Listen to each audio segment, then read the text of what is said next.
Brakati Yahweh, Brakati Yahushai, Brakati Yahweh, Brakati Yahushai, Brakati Yahweh, Brakati Yahweh, Ba'ashim Yahushai, Ba'ashim, Chakudah. God bless to the apostles and the elders of Great Millstone, True Wow. Salutations to the hopeful elect out there, Akim, Tzadakim, that do this thing in the utmost truth and sincerity.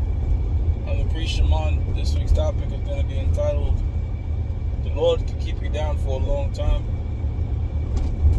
but so cleave to Him. Cleave to Yahweh, Ba'ashim Yahushai.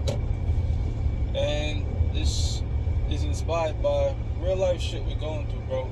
Real life shit. Brothers are communicating for prayers of strength. Brothers are communicating for prayers of healings a lot, battling demons. 2 years now, the financial demon riding the fuck out of brothers is a new gem every second, bro. It's a new gem every second. It's a lot. It's a lot. And you know, as I was speaking to one brother, he said, look, man, I've been down for the past 2 years. You know, so the Lord can sometimes make things quick. He can prolong it. And that's the topic at hand, the Lord prolonging that suffering. But again, reverting back to Sirach, 2nd chapter, 1st to 5th verse, we know what we signed up for. When you come to serve the Lord, prepare for that temptation, prepare for that fiery trial. Yahweh Shah has come to baptize us with fire, that is indicative of affliction. Things will go good for a moment, go right back to that fire, you know. But it's a good thing we have the brotherhood. When you read Ecclesiastes, the 4th chapter, it tells you that it's really better to have someone with you. Because if you fall, if you're alone and you fall, you have no one to help you up. You know. This is why, through the Spirit, when I was in Jamaica, and I was linking with the brother, the Spirit had me saying it for a minute, brothers. And it's like it's a mistake a lot of us do make, is you burn bridges. You burn bridges with family members. You burn bridges with friends a lot of times, because when you come in this thing, you come in as somewhat emotional, you know, and with a lack of experience. I recently got in a situation where I'm gonna need some work done on my vehicle, and I reached out to my parents, and since I'm on good terms with them, they're gonna help me out, you know, help me take care of this thing, and I pay them back or whatever. But early on in the truth, I was forcing this thing upon them, and I was, you know, going hard, but not with wisdom, and to the point where I had got kicked out of my parents' house at the time. But now, you know, you have scriptures, you know, to talk about dealing peaceably with all men, because again, you get in these particular binds, or you're down. Yes, you have the brotherhood, but you brothers can utilize people in the world, your family members, if you're on good terms with them. Try to be on good terms with your woman, if possible, because she can help you out. Not just financially, but in different ways. A woman provides aid to men, you know? So these sorts of things, brothers, you know, think about. You know, think about using the world but not abusing it, you know what I'm saying?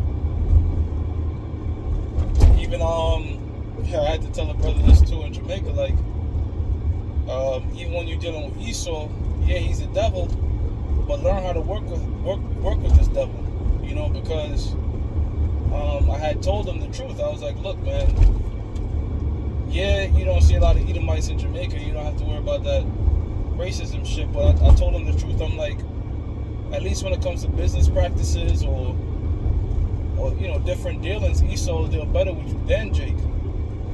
I was on the airplane and my money had fell out my pocket, and the Edomite said, excuse me, did you drop this? And they actually all do shit like that. A majority of them will do shit like that. You know, did you drop this? Is this yours? Or they won't try to really be shiesty, you know, but the 2/3, our own people are very cutthroat and shiesty, to the point that in different particular dealings in the world, you better off dealing with Esau.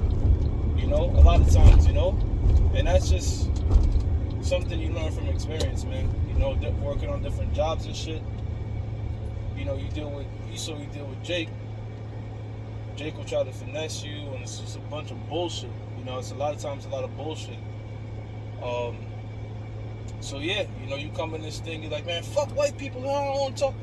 Hey, hold on, slow down, brother. Slow down now. Slow down, brother. Utilize that devil. Hell, our forefather kissed Esau. Our name is called Yaquab, right? Which is a nomen for supplanter. You know? So, you know, using the wisdom to help you on a job.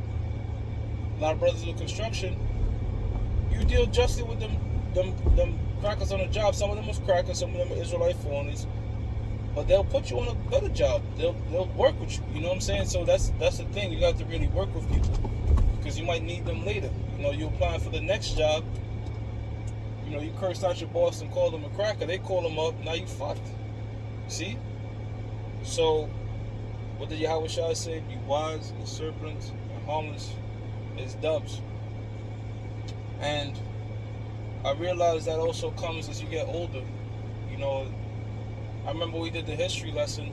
Might have to just do it over, but when we was going through the history of the kings and the prophets, one thing we noticed was when it come to wars and try to invade, that was something that the young kings were all doing. Like, you find out they were the young ones that wanted to start wars and shit, but the older kings, they were more diplomatic. They was about reasoning and trying to find solutions. And that's what happens as you age.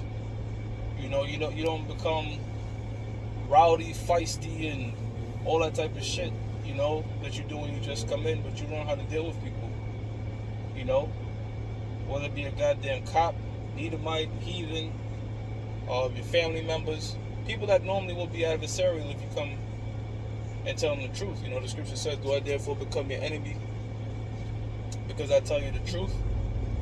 You see? So, let's look at that scripture. Let's just analyze this, right? It says, do I therefore become your enemy because I tell you the truth? So, when, at least pertaining to the world, the less people you tell, the less truth, the less people you tell about the truth, the less enemies you have. You know, that's how come you really pick and choose now who you open up this thing to. As opposed to when you got in, you was damn near everywhere telling everybody, shit, my dumb ass, I was putting it on Facebook, you know, at the time. But, hey man, it's all part of just learning, you know. It's all part of just learning. Yeah, so I mean, at the end of the day, man's going off the Lord. How can a man understand his own ways? You know, a lot of the situations that we're in that are giving us afflictions, if you really look at it, we walk those steps to set up that scenario. When I say that we walk those steps, I mean the Lord directed our paths to be in these particular scenarios and binds. Whether it be, let's say for example, you're going through baby mama drama with your woman, or your baby moms rather, alright? Who walked your steps to have you impregnate her? You see? Or, you know, brothers getting kicked out, family situation. Who opened up your mouth to have the back and forth go? It was the Lord. You know? Hell, this car going through what the difficulties is going through now, the Spirit got on me to do the ride shit, you know? Put up more mileage on it and shit like that. So, if you really look at the binds and everything we've been through, all them demons in your head, them thoughts, the demons in your head maybe telling you you're not a man of the Lord, demons telling you to give up, you know, these different doubt, all this type of shit, you know, the Lord is formulating these things in our minds. So again, and I always say through the Spirit, the same one that put us in this situation has the power to take us out of this situation. As long as you're still in the truth, the Lord can take whatever. As long as you're still in the truth, that's the key thing.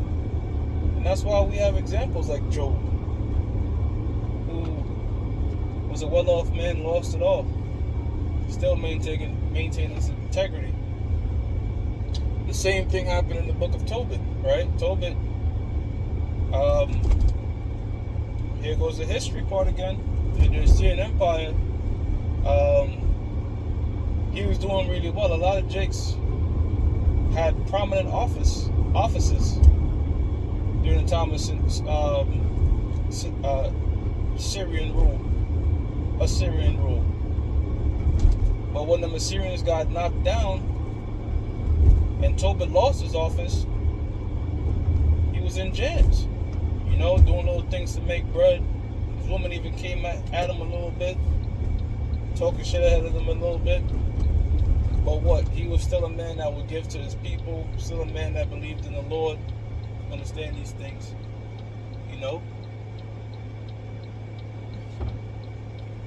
So, man, the scriptures are written for our learning.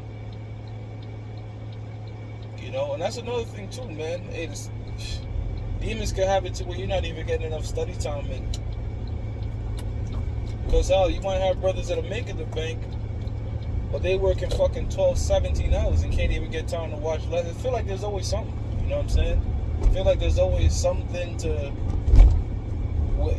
but that's good. That's good, because you know why? The Lord doesn't want us lax.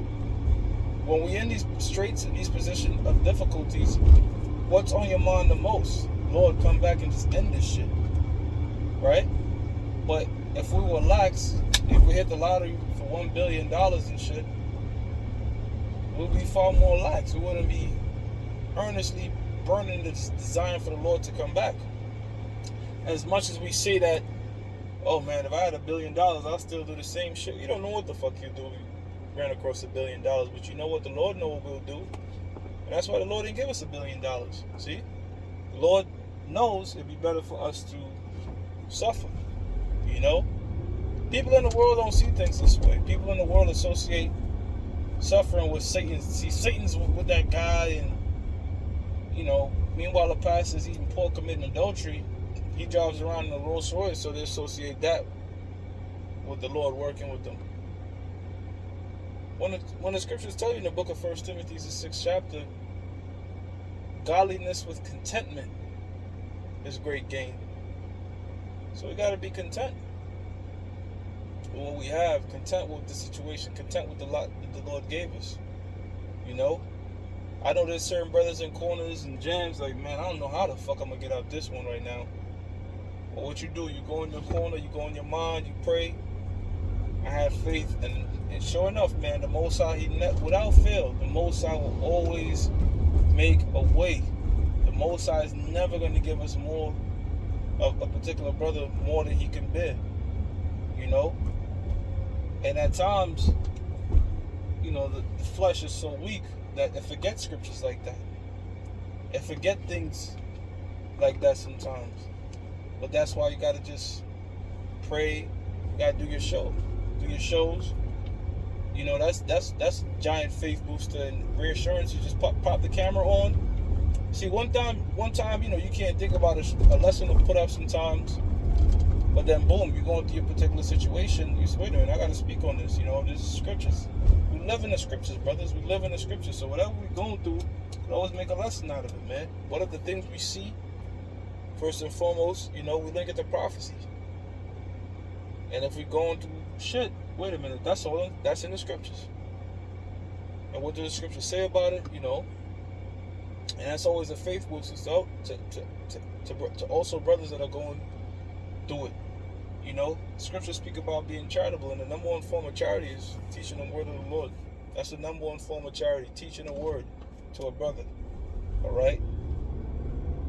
Laying down your life, teaching this thing, That's a true humility. That's a true form of agape, true form of brotherhood, man. Putting a lesson together for the brotherhood, lesson of edification, whatever you're going into, man. See? This thing is like food for the spirit. Scriptures tell you, man, you can't live by bread alone. So this is, as a situation goes in the world, brings down your flesh, brings down your spirit, brings down a lot of things way heavy on your mind. Pop a lesson on, and scriptures start coming to your mind. You know what I'm saying? Things start coming to your mind. Things like, of reassurance. Like, look, man, the Lord is just dealing with us, man. The world might not see it. The hell we catching saying doubting it, but you know that, look, man, as the Lord is putting us through us, putting these things and having us go through it, and the Lord is definitely dealing with us, man. You know? As long as we have our life, we know that that hedge is there, because Satan can't take your life. And if the Most High was to take a man out, or brother out in the truth, then that's mercy. If he left with the truth, you see. That's why the scripture says, hold fast to the things you've learned. And when it says hold fast, it means tight, like fasten your seatbelt. Because when you run in the running back, when the running backs is running football time, for you brothers out there that watch football, when you run in the rock, you're trying to get in that end zone, you have defenders trying to knock it, rip it out, all that. The same thing when you're running with this truth. You know, you got demons trying to make you fumble, man. They're trying to punch the ball out. You see? Or we want to be like Fred Taylor, or one of the other guys that don't really fumble the rock. Sometimes dudes fumble the rock in football, pick it back up and score a touchdown. So for you brothers out there, hey man, sometimes it can fall to the lowest point. Pick that rock up, just keep going, man. Keep going, because the Lord deals with the finish line, you know? And we gotta finish. See? But that was my little hey man, it's therapeutic, bro. It's therapeutic, man. Whenever something arises, just jump, do a lesson. It's therapeutic, man. It's like you're feeding the sheep, you're feeding the lamb, you're feeding the brothers who are listening, and you're also feeding off of it yourself. And it's therapeutic, man, because again, this world, the shit that we go through, dealing with these people, you know, you need to, man. You know, you need to.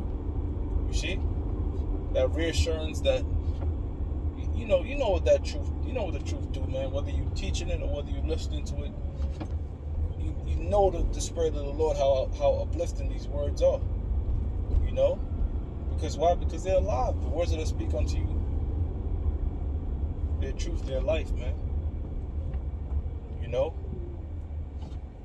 herbs for the spirit. That's this word. I'm going to give all praises to Yahweh, Ba'ashim Yahweh Shah, Ba'ashim Rachak. That belongs to the apostles and the elders of Great Millstone True Well. Salutations to the hopefully elect out there. You Akim to Dakim that do this thing in the utmost truth and sincerity. Shalom.